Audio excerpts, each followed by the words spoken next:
Өдрийн мэнд төргийн үзэгчдээ TV2 телевизээс бэлтгэн хүргэдэг үйл явдлын ярилцлагын цаг нэвтрүүлэг эхэлж байна. Тэгэхээр өнөөдөр манай өнөөдрийн зочноор Монгол брэнд холбооны тэргүүн Отгоо Үлзий оролцож байна. Энэ өдрийн мэндийг хүргэе. Энэ өдрийн мэнд хүргэе. Тэгээд TV2 телевизийг үзэн суугаа бүх үзэгчдээ бас намрын энэ сайхан налгар өдрийн мэнд хүргэе. За баярлалаа. Тэгэхээр юуны өмнө энэ холбооныхоо талаар ямар үйл ажиллагаа явуулдгийг яг Монгол брэнд гэхлээр одоо мэдээж манай үндэсний үйлдвэрлэгчид орж нэгдэж байгаа бах. Тэгэхээр ер нь яг үйл ажиллагаа болоод холбооныхоо зорилго чиглэлийн талаар мэдээлэл өгөх зүйтэй байна. Манай холбоо бол 2016 онд бол анх үүсгэн байгуулагдсан. За үүсгэн байгуулагдсан зорилго нь бол одоо Монгол улс өөрөө бол ер нь одоо экспортлагч биш, импортлагч үндэстэн. Тэгээд ер нь гаднаас бол нэг 80-90 орчим хувийнхаа бүх бараа бүтээгдэхүүн одоо ажил үйлчилгээ бүх юмнуудыг бол гадны улсуудаас бол импортоор авдаг тийм хэрэглэгч улс байгаа. Тэгээд энэ хэрэглэгч улсыг яаралтайгаар одоо үйлдвэрлэгч, бүтээгч одоо экспортлагч улс болохгүй бол одоо өнөөдрийн байдлаар эдийн засгийн одоо сорилт бэрхшээлүүд маш их толгорч байна. Тэгээд яг үндэсний үйлдвэрлэгч, өрхийн үйлдвэрлэгч, жижиг дунд аж ахуйн нэгжүүд маань бол бас борлуулалтанд саарсан. Одоо улс нийгмээр бас тодорхой одоо өмнөх сайхан борлуулалттай байдаг байсан бол энэ үед бол бас их саарамжсан үе байгаа. Тэгэд энэ чиглэлүүдийг ингэж харгалзаж үзээд ер нь бол Монгол улс өөрсдөө үйлдвэрлэж, бүтээж одоо хэрэглээ бүх зүйлүүдээ бол ингэж үйлдвэрлэх ёстой гэсэн тийм одоо хөтөлбөрийг бол Монгол улсын засгийн газраас ч одоо ярьж байдаг. Үйлдвэрлэгч маань ч гэсэн өөрсдийнхөө өнгө үзэмж одоо аяг шошго бүтээгдэхүүнээ үйлдвэрлээд ингээд өөрсдийнхөө хэмжээнд ингээд үзэж идэг. Тэгээ тэр маань бол бас ингээд яг олон улсын зах зээл дээр гарч ирж гадаадын экспортын чиглэлээр бол бас төдийлөн амжилт гаргаж чадахгүй байгаад байна. За энэнийг бол статистик тоо мэдээллээр харуулхад бол одоо жишээлбэл Монгол улс бол уул уурхаан одоо бүтээгдэхүүн эцсийн биш бүтээгдэхүүнээ бол бараг манай нийт экспортын 90 орчим хувийг одоо гаргадаг. Тэгээ тэр нь бол тийм нэм үрдэг шингэсэн өндөр үнэтэй биш учраас эдийн засгт орж ирэх одоо зүйлүүд нь бол зөвхөн улсын төсвөлөө ордог. Тэрийг нь ингээд зарцуулчдаг учраас яг ийм аж ахуйн нэгжүүд рүү орсон тийм орлого тэр зүйл нь бол их учир дутагдaltaй явж идэв. Тэгээд энэ зүйлүүдийг харгалзаж үзээд ер нь бол Монголдо бүтээж үйлдвэрлэж байгаа өрхийн үйлдвэрлэгчээс эхлүүлээд үндэсний үйлдвэрлэж эрхэлж байгаа бүтээгдэхүүн гаргаж байгаа тэр байгууллага аж ахуйн нэгжүүдийг бараа бүтээгдэхүүнийг нь одоо үйлдвэрлээд тэрийг нь олон нийтэд таниулан сурчлах гэдэг чиглэл дээр бол манай холбооны эхний зорилго бол хэрэгжиж эхэлж байсан. За тэр хүрээндээ бол бид нар бас чамгүй олон жижиг дунд үйлдвэрлэл эрхлэгч аж ахуйн нэгжүүд дээр очиж одоо тэр байгууллагуудын контент одоо мэдээлэл юмнуудыг нь Монгол брэнд CGMN гэдэг одоо вебсайтыг тухайд хөгжүүлээд тэгээд мэдээллийг нь оруулаад ингээд явж ирсэн. За тэгээд цаг хугацааж бас их зарцуулагдах учраас тэр Монгол брэнд CGMN гэдэг платформыг бол одоо нөгөө хэрэглэгч төвтэй болгож ингэж хөгжүүлэх нь зүйтэй байна гэж одоо шийдэл гаргаад сүүлийн 2 жил яг энэ шийдэл дээр ингэж ажиллаад одоо Монгол брэнд CGMN гэдэг одоо манай онлайн платформоор ороод ингээд хэрэглэгч өөрөө үн төлбөргүй бүртгүүлээд одоо өөрийнхөө компанийнхаа мэдээллийг байршуулад тэр байршуулсныхаа дараа нь одоо өөрийнхөө бүтээгдэхүүнүүдийг бол одоо ингэж нэгээр нь оруулах боломжийг нь бол ингээд бүрдүүлж өгсөн байна. Тэгэхээр одоо жижиг дунд аж ахуй эрхэлдэг хүмүүс маань болох тэр яг өөрийнхөө бүтээгдэхүүнүүдийн талаар одоо мэрэгжлийн бус одоо тэм зураг хөрөг контент нийтлэл одоо мэдээллүүдийг нь бэлдсэн байж байгаа. Тэгээ тэр мэдээлэлээ олон нийтэд ингэж хүргэж өөрийнхөө борлуулалтыг нэмэгдүүлэх гэдэг дээр бол бас бүх үйлдвэрлэгч одоо аж ахуйн нэгжүүд маань бол яг тэр маркетингийн олон нийтэд хүргэх чиглэлээр бол төдийлөн бас одоо жижиг дунд үйлдвэрлэл эрхлэгчд бол одоо амжилттай ажиллаж чадахгүй байна. Яг үндэсний үйлдвэрлэгч болсон маш том групп компани корпорациуд бол одоо тусад маркетингийн банк одоо гаргаад тэн дээр маш их бүтээгдэхүүн хөгжүүлэлт тэр бүх зүйлүүдийг гаргаад бол амжилттай ажиллаж байгаа. Тэгэхээр Монгол улс бол одоо яаралтай ийм жижиг дунд өрхийн үйлдвэрлэл эрхэлж байгаа. За тэр бүтээгч тэр хүмүүсийг бол мэдээллийг нь нэг ийм онлайн платформ дээр хөгжүүлээд тэрийгэ зөвхөн одоо дотоодын зах зээлд гэлтгүүгээр одоо гадаадын зах зээл рүү ч гэсэн гаргахад нь дээр нь цаашлаад онлайн худалдааны чиглэлүүд ч гэсэн оруулах гэсэн ажлуудыг төлөвлөөд ингээд шалтгаалтай ажлууд ингээд явуулж байна. Тэгэхээр өнгөрсөн онд буюу 2019 онд Аз Америкийн худалдаа аж үйлдвэрийн танхимтай хамтран нэлээд том арга хэмжээ болсон юм блэ. Тэрний үр дүн ямар байсан бэ? Тэрний үр дүн бол эхний шатанд бол маш их өндөр үр дүн авчирсан. За манай холбоо бол Аз Америкийн худалдаа аж үйлдвэрийн танхимаас бол одоо Америкт очиж уулзалт хийгээд тэгээд тэр Аз Америкийн худалдаа аж үйлдвэрийн танхимаас Монгол улсад одоо экспертүүдийг ингэж урьж авчирсан. За энд нь бол одоо 4 экспертийг Монгол улсад нэг 10 орчим хоногийн хугацаатай өрн авчируулад тэгээд одоо яг энэ экспортын чиглэлээр үйл ажиллагаа эрхлэх гэж байгаа гадаадад экспортлох бүтээгдэхүүн үйлдвэрлэж байгаа компани аж ахуйн нэгжүүд одоо үйлдвэрлэгчдэд бол одоо хэрхэн экспортод одоо гаргахад тэр тусмаа Америкийн зах зээл рүү, Европын зах зээл рүү, олон улсын зах зээл рүү гаргахад одоо ямар нөхцлүүдийг хийх ёстой юм. Бараа, хаяг, шошиг одоо бүтээгдэхүүний загвар, тоо, хэмжээ одоо бүх зүйлүүд дээр одоо тийм консалтинг зөвлөх үйлчлэгийг бас үзүүлсэн байгаа. За мөн дээр нь бол тэр Аз Америкийн худалдаа аж үйлдвэрийн танхимаас ирсэн экспертүүдийн дотор бол одоо хуульч одоо Нью-Йоркийн хөрөнгийн бирж дээр хууль эрх зүйн өөрчлөлт үзүүлдэг компани захирал нь ирлээ. За Америкийн одоо Вашингтон DC Америкийн нийслэлд ажилладаг одоо олон улсын компаниудыг одоо ингэж Америкийн зах зээл дээр гаргадаг маркетинг, PR тэр зүйлийг нь хийдэг бас юм компанийн захирлыг авчирлаа. За мөн дээр нь бол одоо олон улсад төсөл хөтөлбөрүүдийг одоо IPO нэрийдлэр ингэж хөрөнгө оруулалт босгож үнэхээр танаа одоо бараа бүтээгдэхүүн ингээд маш олон массын үйлдвэрлэл эрхлээд олон улсын зах зээл рүү гарахад бол маш их одоо хэмжээгээр үйлдвэрлэхэд бас ингээд Монголын дотоодын зарим нэг аж ахуйн нэгжүүд дээр бол бас санхүү хөрөнгө оруулалтын чиглэлийн одоо тотмог байдал энэ төр ажиглагддаг байсан учраас бас хөрөнгө оруулалтыг хэрхэн татах оруулах вэ гэдэг тэр чиглэлийн бас мэргэжилтнийг нь авчирлаа. За яг танаа бүтээгдэхүүн үйлчлэгээ чинь одоо олон улсын зах зээл дээр гарахад массын үйлдвэрлэл эрхлээд маш олон тоогоор үйлдвэрлэл эрхлэхэд хамгийн зөв одоо тэр үйлдвэрийн тоног төхөөрөмж хамгийн зөв одоо байгууллагуудын тэр нийлүүл танган нийлүүлэлтийг нь хийж болох тэр чиглэл дээр нь одоо олон улсын зах зээл дээр маш олон жил ажилласан туршлагатай экспертүүдийг авчираад Монголын аж ахуйн нэгжүүдэд бол зөвлөгөө өгсөн.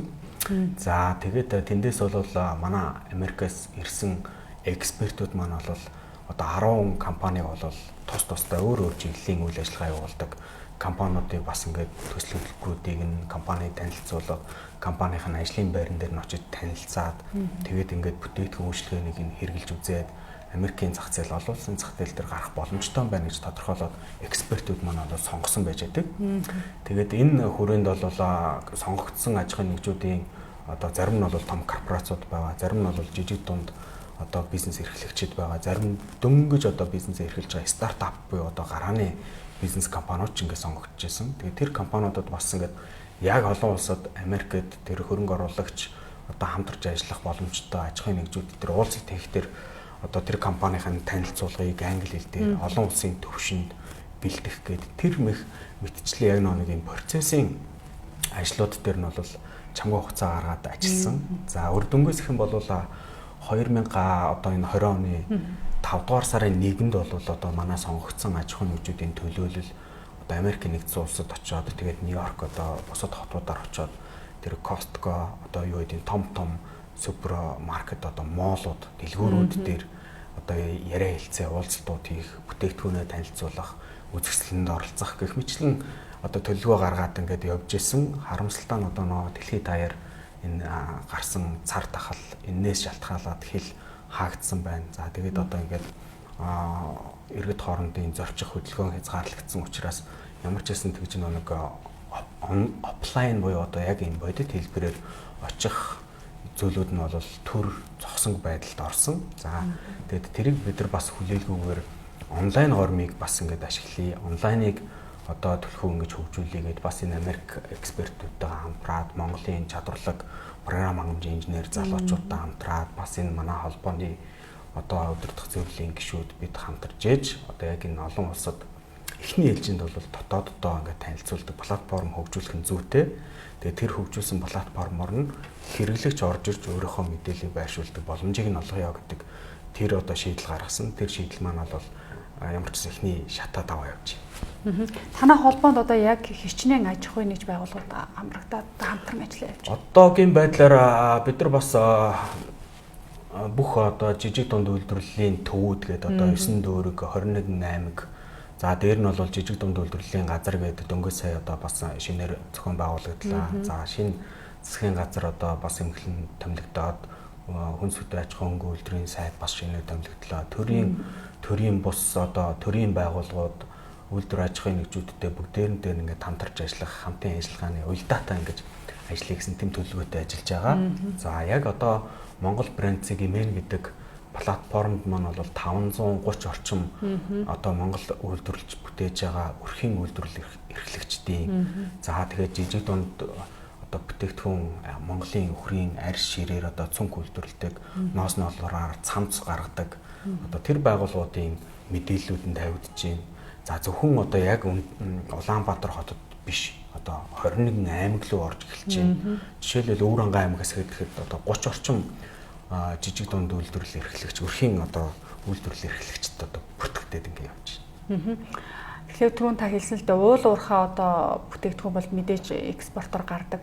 За манай Монголын одоо яг ноос ноолуурын бүтээгдэхүүн үйлдвэрлэдэг томоохон компаниуд мэдээж одоо төрийн дэмжлэггүйгээр экспортлоод эхэлсэн байдаг тийм. Тэгэхээр одоо мэдээж бид бүхэн одоо ямар нэгэн одоо үйлдвэрлэгч компаниуд бол мэдээж одоо гадаадын улс орнууд руу бараа бүтээгдэхүүнээ экспортлж тий тэдэнд одоо хүртэм санхүүгийн хувьд ч гэсэндээ тийм одоо мэдээж одоо өндөр өртөгтэй үнээр гаргана. Энэ дээр одоо бид нар яг одоо яг юу саадуулд юм бэ? Жишээлбэл одоо үн өртөг гаргахад одоо тэр санхүү за жишээлбэл өнгө үзэмж амт чанар гэл нэлээд асуудал байна л да. Энэ юу яг юу ингээд мэдээж бол танд бол тийм юу байгаа мэдээж. Бидний судалгаагаар бол маш их олон талаас нь судалж үзлээ. Тэгээд одоо яг нэг бүтээгдэхүүн одоо гаргаад эцсийн хэрэглэгчид олон улсын одоо хэрэглэгчид хүрэх гэдгийн ардталт нь бол одоо маш их хөдөлмөр, маш их одоо ажил, инновац, технологи, төрийн бодлого одоо зүйлүүд бол бүгд ингэж цогцороо нэгдэжээж дээр нь одоо маркетинг, брендинг, сав баглаа буудал шошго одоо тэр хэрэглэгчдэд тайлбарах одоо бүтээгдэхүүнийх нь тайлбараас нь ахуулаад л одоо бүх зүйлүүдийг ингээд гаргахад бол нэг хэд гурван одоо аж ахуйн нэгжүүд бол арай төрүүлээд одоо бүтээгдэхүүнээ хөгжүүлсэн том корпорациуд бол боломжийн одоо экспорт хийгээд зарим нь амжилтаа гарцсан явж байна. Зарим нь одоо яг гарах шатандаа явж байгаа ингээд явж байгаа. Гэтэл Монгол улсын одоо компани аж ахуйн нэгжүүдийг ингээд статистик байдлаар ингээд харахад яг энэ жижиг дунд үйлдвэрлэл эрхэлж байгаа салбарт бараг одоо 800 орчим одоо мянган одоо хүмүүсийн ажил амьдрал яг энэ салбараас ингээд хамааралтай байдаг хэдий ч яг экспортод гаргах чиглэлээр бол манайх дотоодын нийт бүтээгдэхүүн эзлэх хэмжээнээс 15 орчим хувийг л бүрдүүлж байгаа байхгүй. Бусад одоо тэр 70-80% болох тэр зөвхөн уул уурхаан одоо нөхөй одоо нүүрс уул уурхаан бүтээгдэхүүн зис одоо тэр бүх зүйлүүдээс ингэдэг. Гэтэл бол одоо хөгжсөн улс орнууд яагаад одоо ингээд энэ 20 цээр одоо бүх зүйлүүд дээр ингээд улам хөгжөөд яваад байгаа юм бэ гэхээр маш олон нэр төрлийн бараа бүтээгдэхүүнүүдийг инновац, технологи дээр нь одоо тэр бүх шинжлэх ухааны ноу хау тэр бүх зүйлүүдийг дээр нь хэрэглэгчдийн зам төлөвийн судалгаануудыг маш сайнаар ингэж хийгээд за одоо үүдчинь хятад улсын аль бүс нутгуудаараа яг Монголын ямар бараа бүтээгдэхүүнүүдийг хэрэглэх боломжтой гэдэг ч юм уу. Тэр бүх зүйлүүдийг ингээд нэгдүгээрт цогцоор судалгаа хийжээж яг оновчтой ингэж гарах экспорт руу дөхнө. За дээр нь төрийн байгууллагуудын зохицуулт гэдэг түрүү ярьж хахад хил, гайл, одоо татвар, дээр нь оюуны өмч, хууль эрх зүй. За энд бол тээвэр логистик гэдэг маш олон салбарууд нэгдэжээж ингээ гарч байгаа. Тэгээд ингээд энэ улс орнуудыг судлаад үзэхдээ бол үйлдвэрлэгч үндэстэн л болсон улс үндэстэн бол ямар ч нөхцөлд ингээ амьдарч явах юм байна. За тэгээд ер нь бол ингээд энэ дэлхийн хандлага бол маш ихээр өөрчлөгдөж байна. Өмнө нь бол бид нар глобалчлагдсан биенээс харилцан хамааралтай гэдэг тийм одоо туйл дээр ингэж явдаг байсан бол одоо корона гэдэг бүх улс орнууд хэллээ хаагаад одоо гаднаас хит хамааралтай бус одоо хэн нэгнээс байнга тийм бүтээгдэхүүн авч өөрийнхөө баялагийг гадшин гарах биш өөрсдөө хийж болох чадвартай тэр бүх зүйлүүдийг хөгжүүл дотооддоо хөгжүүлээ дотоодынхаа зах зээлийг хангая дээр нь гадаадд байгаа одоо эрэлт хэрэгцээтэй байгаа юм лу гаргая гэсэн тэр бодол бол улс орнуудын одоо хөгжлийн загварын солигдож байгаа гэсэн үг. Тэгэхээр манай монголчууд яг дотоод үндэсний үйлдвэрлэлээ дэмжих тал дээр нэлээд хойрог ханддаг юм уу гэж боддог л доо. Яг нөгөөдөх сэтгэл ханамжуудад сэтгэл зүйд нийцсэн бүтээгдэхүүнийг одоо худалдан авч хэрэглэе гэхээр хитрхи их үн өртөгтэй байдаг гэсэн шүүмжлэл байдаг. Энэ тал дээр ямар байна? Энэ тал дээр бол бас хоёр талтай. За нэг хэсэг нь бол одоо юу гэж яг одоо саяны инновац хэрэглэгчийн зан төлөв, хэрэглэгчийн хүсэлт хэрэгцээ, яг энэ бүтээгдэхүүн маань амьдралын цикл нь ямар байхын, хаана хүрэхин, хэдэн зах зээл хүрэхин гэдэг эхлээд бүтээгдэхүүний үйлдвэрлэхээс өмнө, гарахаас өмнө яг өөрийнхөө тооцоолоор хэд гурван хүмүүс сууж байгаа тооцоод ингээ энэ боломжтойг гаргацдаг. Тэгээ нөгөө гаргасан юм болох тэр зөв технологиг бас ашиглаагүй ч юм уу. Эсвэл бол үйлдвэрлэлийнх нь яг процесс бүх зүйлүүдийг ингээд хамгийн сайнаар тооцоогүйгээс болоод нөгөө өртгөн нэмэгддэг. Дээр нь бид нар нөгөө төв хийдийн ханган нийлүүлэлтийг ингээд яг эцсийн бүтээгдэхүүн хүртэл нь бэлдэж өгч чаддгүйгээс болоод нөгөө тэнд орж байгаа бүтээгдэхүүнүүдийнх нь өртгөн өндөр байдаг учраас нөгөөх эцсийн бүтээгдэхүүн гарч байгаа бүтээгдэхүүнийх нь үнэ нь арай өндөр гарчаад байдаг. Нэг босоод одоо үүд чинь бидний өмнөх хөршөөс ирж байгаа босоод энэ Азийн орнуудаас ирж байгаа одоо бүтээгдэхүүн яагаад илүү хямдхан байна вэ гэхээр одоо гайл татвар дээр бол бид нар бол бас ингээд маш олон хөнгөлөлт чөлөөлт гэдэг юмнуудыг бас ингээд хилдсэн байж идэг. Тэгээ гаднаас орж ирэхдээ бол маш бага татвартай орж ирээд тэгээд их тэр улсуудад нь бол массын үйлдвэрлэл хийгдчихдэг учраас тэр нь бол ингээд бүтээн бууруулждаг. Бидний төвшөнд болох тэр үнэхээр яг тэр массынхын төвшөнд үйлдвэрлэлж бүтээх тэр бас яг хөрөнгө оруулалт одоо хүн хүч одоо инновац технологи саяны тэр судалгаа бүх зүйлүүдэд бүтнээр нь цогцоор нь харж хийж чадахгүйгаас бас наад үнэн өндөр гарчээд байдаг. Эсвэл бол одоо юу гэж загвар дизайны хувьд хоцорчоод байдаг ч юм уу. Ийм алхмууд бас гарч ирж ажиглагдж байдаг. Гэтэ манай үйлдвэрлэгчд бол алхмаар ингээд сайжирж байгаа. Бас ингээд жижиг дунд үйлдвэрлэлийг дэмжих сангаас ч юм уу зээл мэйл аваад тийм ээ. Тэгээ бүтээгдэхүүнээ сайжруулад хаяг, шошог одоо дизайн, чанар бүх зүйлүүдийг ингэж албаж онжиж ингээд гаргаж сайжруулж байгаа. Тэм явдлууд бол маш их байгаа. Ер нь одоо гадны улс орнуудын туршлагаас ч юм уу ер нь одоо тэр өнгөрсөн жил болсон тэр танхимын одоо арга хэмжээнд оролцож байхад ер нь манай Монгол улсын ямар бүтээгдэхүүнийг ер нь гадаадын улс орнууд хэрэглэх юм тийм таатай байд юм. Ер нь бол манай бүтээгдэхүүнүүдээс бол яг үнэхээр чанар стандартыг нь хамгийн гол нь тэр олон улсын чанар стандартыг л хангаж чадах юм бол манахаас бол одоо бүх зүйлийг хэрэглэх боломжтой байна. За хамгийн ойрхон жишээлхэд л за яг монголчууд бол одоогоор нэг ноолуур нь одоо кашмирийн юунуудаа бол бас нэлээд сайн үйлдвэрлээд тодорхой хэмжээгээр бол амжилт үзүүлээд явж байна. За дээр нь бол бас арьс ширний чиглэлээр бол одоо орж ирж байна. За сүүлд бол монгол компаниуд инновац технологи тэр бүх зүйлүүдийг судалж шинжилж оруулаад одоо хүнсний чиглэлөө бол маш их одоо бүтээгдэхүүнүүдийг хөгжүүлж эхэлж байна. Жишээлбэл одоо артишок гэдэг одоо ундаа хүний цуснд дах сахарын хэмжээг бууруулдаг ч гэдэм үү. Эсвэл хунчар гэдэг ч юм уу.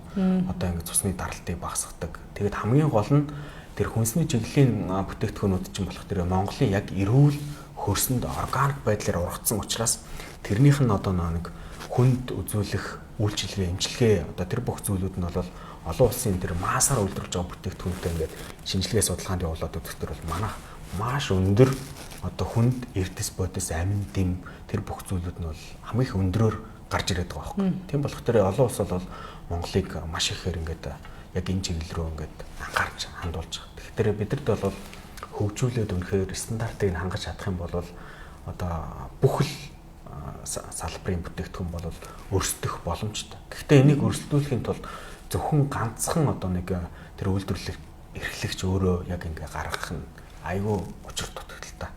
Тэгэхээр энэ дэр төрийн бас оновчтой зохицуулалт одоо олон улсын төсөл хөтөлбөрүүд үзэсгэлэн худалдаанд тэрийг нь бас ингэж авч явж танилцуулдаг одоо тийм том жишээнүүд туршлагуудыг бас монголчууд маш сайн эзэмшиж ашиглаж олон улсын хэрэгжүүлсэн тэр бүх зүйлүүдийг бас ингэж одоо дуурайх нь хаашийн тэрнээс илүү өндөр гүйцэтгэлтэйгээр гарч иржээж одоо хөгжих ёстой. Дээр нь бид нар яг энэ онлайн худалдаа, онлайн платформ гэдгийг яг энэ зар дахлын үед энэ эдийн засгийн сарамцсан үед бол бас сайн өргөнөө бүх одоо үйлдвэрлэл эрхлэгч бүтээгч байгаа бүх хүмүүс бас ашиглаж чаддаг байх хэвээр. Тэнд нь буцаагаад хариулдаг байх хэвээр. Тэндээс захиалга авдаг байх хэвээр. Биеийнхээ бараагаа шилжүүлж чаддаг байх хэвээр. За ер нь товчхондоо Монгол брэнд Имэн гэдэг платформ яг яаж ажилт юм бэ гэхээр жишээлбэл Өвөр Хангай аймгийн Бүрд гэдэг суман дээр хүрийн арх ширээр одоо маш сайхан одоо хүрийн одоо тэр хөхөр хийж байгаа өрхийн үйлдвэрлэл эрхлэгчийг арангаад эсвэл бол булганд одоо хөр хэрэгтэй байгаа хүмүүст нь яг тэр хөхөрийг нь хамгийн хямдзарлаар өртөг багтаагаар онлайнаар танилцуулъя. Өвөр Хангай дээр нь өмнө говийн хэрэглэгчдэг яг тэр бүтээж байгаа үйлдвэрлэж байгаа зүйлүүдийг нь танилцуулъя. Хооронд нь худалдаагийн дэмжиж мэдээллийг нь солилцуулъя. Цаашлаад өвөр Монгол руу оруулъя. Өвөр Монгол бол одоо бас яг Монголд үйлдвэрсэн энэ бараа бүтээгдэхүүнүүдийг бол одоо бас хамгийн ойр хүлээж авах одоо тийм сэтгэлгээтэй зах зээл. За өвөр Монголоос цаашгаа өөр твлүү гаргая гэж. Тэг ер нь бол зорилт бол их томоор одоо өөр твлүү олон улсад экспорт хийнэ гэсэн зорилготойгоор бараа бүтээгдэхүүн тэр бүх зүйлээ хөгжүүлж чадаад тэгээд тэрийг эхлээд дотоодынхаа зах зээлийг хангая. Тэгээд цаашгаа өөр твлүү гаргая.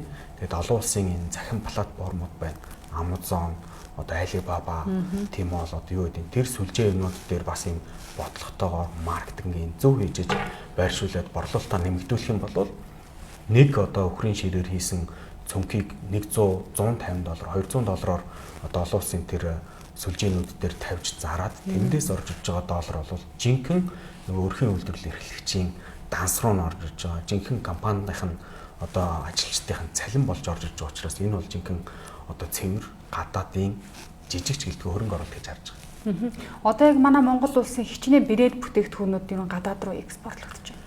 За одоо түрүүн ярьсан яг ноос ноолрын чиглэлээр бол манай говь одоо юу гэдэг тэр компаниуд бол маш сайн одоо экспорт эхэлж байгаа. Гэхдээ энэ ноос ноолрын салбар чинь бол бас одоо нэг тансаг зэрэглэлийн салбар учраас яг энэ эдийн засгийн сармагчлалтай үед бол бас дэлхийн нийтээр ч гэсэн бас ингээд хэрэглээ жоохон буурах хандлага харагдаж байгаа. Тэгээ бидэрт бол арь ширийг маш өндөр түвшинд боловсруулад одоо хамгийн наадлын жишээлхэд хоньны одоо нэхий байна шүү дээ.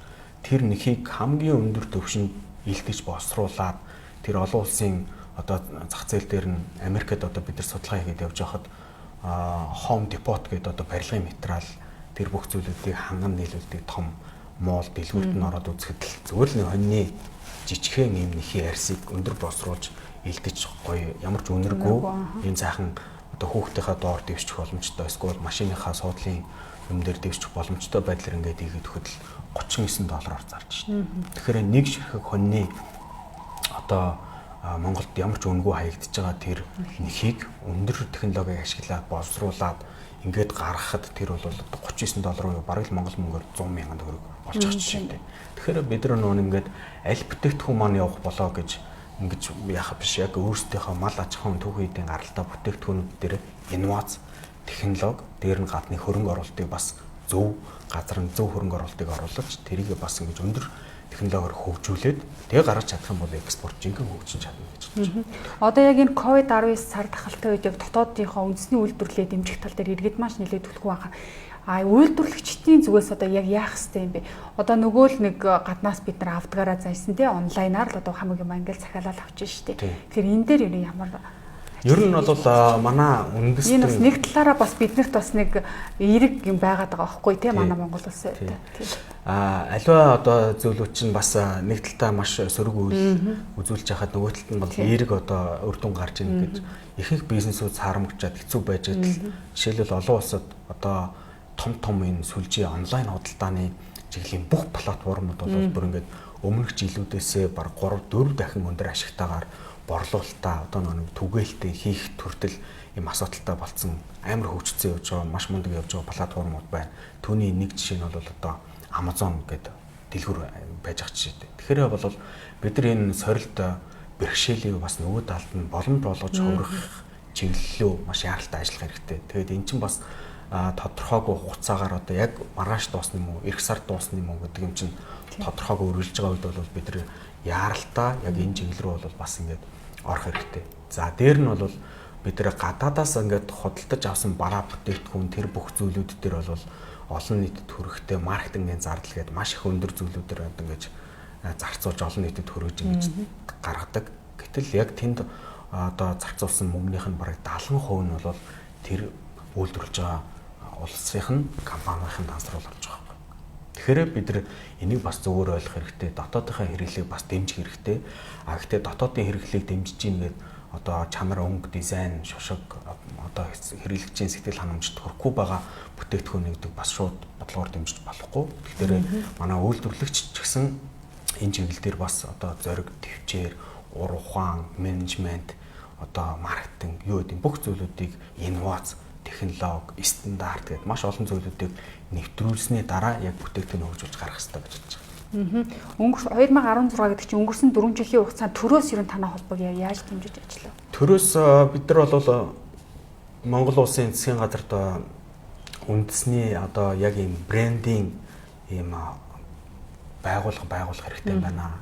Ерөнхий сайд яг энийг удирдаад за тэр одоо байгууллагт нь бол одоо зам тээврийн дэд сайд нь за мэргэжлийн хяналтын газар нь одоо юу гэдэг бүх энэ зүйлүүдийг нь цогцоорно гэсэн тийм байгууллага байгуулад за нөгөө талд нь бол яг үйлдвэрлэл эрхэлдэг аж ахуйн нэгжүүдийн бараг 500 орчим байгууллагууд ингэж төлөөлүүлээд тэр дотроос хамгийн одоо олон улсын зах зээл дээр төрүүлээд гарах боломжтой тэр бүх брэндүүдийг хооронд нь нөгөө нэг юм уралдуулаад инновац технологи шингээж ингэж гаргаж жагаад тэгээд ингээд гарах гэдэг ч юм уу тийм бодлогыг бол засгийн газарт оруулсан. Тэгээд засгийн газар харамсалтай нь яг энэ бодлогыг бол төрд нь бид нар мөрийн хөтөлбөр туссан байна гэж ингэж орхисон. Гэхдээ ямар ч байсан үндэсний брендийн зөвлөл гэдэг байгууллагыг бол яг засгийн газрын хуралдаанаар оруулах 6 сарын хугацаанд бид нар бүх засгийн газрын гишүүдэд одоо энэ боломжийн талаар судалгаагаа оруулж танилцуулаад үндэсний брендийн зөвлөл гэдэг байгууллагыг байгуулахад нь бол маш том одоо алсын хараа гэх юм уу стратегийн замын зургийг нь бол гаргаж өгсөн. Тэгээд тэр байгууллага байгуулагдсан. Тэгээд эхний жилдээ бол 5 тэрбум төгрөгийн төсөв тэр төсөвт нь сууж зарцуулагдаад дууссан. Дараагийнх нь жилд нь бас 5 тэрбум төгрөгийг зарцуулаад бас дуусгасан байж байдаг. Тэгээд яг тэр 10 тэрбум төгрөгөөр ямар брэндүүдийг ямар олон улсын одоо худалдаа хэлцээртэй холбоо аль брэндүүдийг яаж дэмжсэн талаарх мэдээлэл бол одоогоор байхгүй байгаа. Тийм тэгээд одоо 10 орчим тэрбум төгрөг бол ямар ч байсан Монгол Улсын засгийн газар үндэсний брендийн зөвлөл гэдэг байгууллагыг байгуулад тэгээд түүгээрээ бол энэ чиглэлээр ажиллана гэж ингэж ажилласан. Гэхдээ одоо яаж ямар үр дүн гарсан нь бол тодорхойгүй ингээд дууссан гэдэг төвхтэй юм байл л дээ. Одоо эхнээс нь санал хургуулээд яваад байгаа юм байл да хүсэл төргүүлээд тий. Одоо бид нар яг өмнөх одоо босонгүй бүтсэнгүй гэдэг зүйлүүдээ ардаа орхиод тэгээд уршаага илүүтэйгээр эрч хүчтэйгээр хийж хэрэгжүүлээ гэдэг чиглэлөө бид нар ингээд ажиллаж байгаа. Бүх зүйлийг бас ингээд өөдрөгөр харахгүй бол бүх зүйл хүнд хэцүүх юм бол бүх зүйл хүнд хэцүү. Бүх зүйлийг болгоно бүтээх юм бол хаана нэгэн газар ямар нэгэн зөв шийдэл заавал гарч ирж явах ёстой. Тэгээд яагаад энэ зүйлийг хийх гээд байгаа юм бэ гэдэг шалтгааны бас нэг одоо учир гэх юм бол одоо Солонгос улс.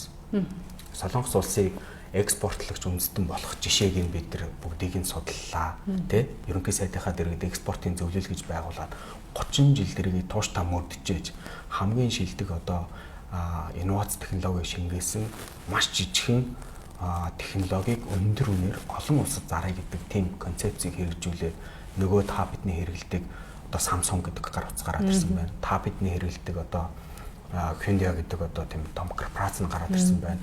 Нөгөө Samsung телевизээр одоо юу л үдийн бүх хүний хэрэглээнд нь тохирсон тэр бүх зүйлүүдийг амжилттай хэрэгжүүлж чадсан, экспортлогч үндэстэн болж чадсан тэр бодлогуудыг бид нар алхамаар бас ингэж хэрэгжүүлээ гэдэг байдлаар за тэгээд дээр нь бас гадаад олон улсад энэ чиглэлүүдээр бид нар бас зүгээр суусангүй маш их судалгаа хийлээ. Олон орнуудаар явж ямар боломжууд байна, хамтын ажиллагааны талаар ингээд нэг байгууллага ч гэсэн одоо баг гэлтгүүгээр сэтгэл санаа одоо шийдлөө гаргаад ингээд явхад холын Америк тэгээс хүртэл Монгол улсад туслая, дэмжиж хамтарч ажиллая гэд экспертүүдийг зөвхөн нэг холбоо хүртэл ураад авчираад болдсон байна. Гэт ингээд сайн зүйл санаачлаад ажил хэрэг болгоё гэдээ явах юм бол бүтдсэн байна. Тэгээд одоо бол бас шинэ засгийн газар, шинэ мөрийн хөтөлбөртөөр, шинэ ирж хүчтэйгээр ажиллах гэж байна. Нөгөө жижиг дунд үйлдвэрлэл эрхлэгчдийг дэмжихт нь бас хүчээ нэгтгэхье гэж тийм л уриалга бишэлж байгаа шүү дээ. Тэгэхээр би тэрийн ярилцах цаг ус өндөрлөж байна.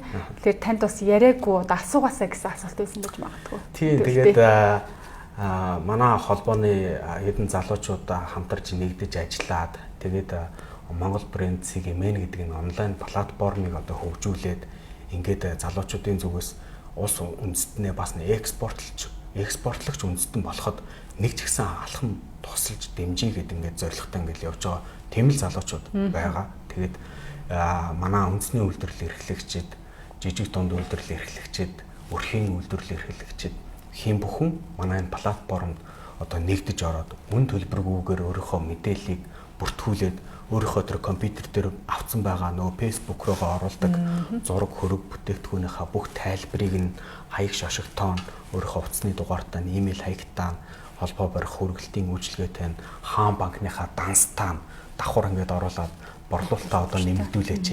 Тэгээд энэ нь бол энэ одоо коронавигийн цар тахлын үед ч гэсэн бид нар дотоодын одоо зах зээл дээр би энийг бүтээгдэхүүн үйлдвэрлэж байгаа юмудаа хоорондоо мэдээлэл солилцоход нэгдүгээр дэмжлэг болъё.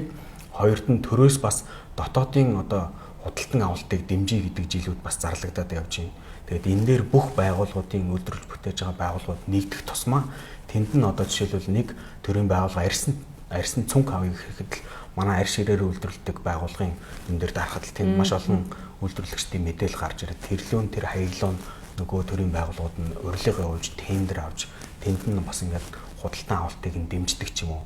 Аль алдлын ач холбогдолтой. Дээр нь төрөний ярианд гарсан нөгөө жижиг дунд үйлдвэрлэл эрхлэгчдийн одоо мундаг хүнсний бүтээгдэхүүнийг худалдаж авъя гэсэн гадны хөрөнгө оруулагчид байгаад байна. Тэр хүмүүс ч гэсэн бас ингээд бүтээгдэхүүнээ танилцуулахад алхмаар ингээд одоо үр дүн гарнаа. Тэгээ бүгдээрээ бас энэ платформд үн төлбөргүйгээр нэгдэж тэгээд экспортоо тэгээд борлуулалтаа нэмэгдүүлэх хэд хамтдаа ингээд би энийг дэмжиж ажиллацгаая л гэж хүсэж байна да. За баярлалаа. Ингээд холбооны үйл ажиллагаа болон таны ажил амжилт хүсье. За баярлалаа. Тэгээд танай телевизэн хамт олон ч гэсэн өндөр амжилт хүсье.